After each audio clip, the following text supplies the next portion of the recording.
జీవిత చరమాంకంలో వైరాగ్య దృష్టి వస్తుంది.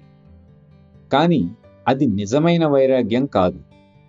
నదిలో మునిగిపోయేవాడు ఆఖరి ప్రయత్నంగా ఏదో ఒక దాన్ని పట్టుకొని తేలటానికి చేసే ప్రయత్నం లాంటిది.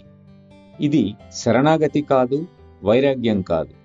లేదు సార్, నా సంపదనంతా గుడికి ఇచ్చేశాను, అక్కడ అది సద్వినియోగం అవుతుంది కదా అని అంటాడు. కానీ నీవే ఒక బిచ్చగాడివి, దేవుడి కన్నా భాగ్యవంతుడివా ఎలా అవుతావు? నీవు చేసినదంతా నీ స్వార్థం కొరకే. నీకు సద్గతులు లభించాలనే. ఎవరిని మోసం చేస్తావు?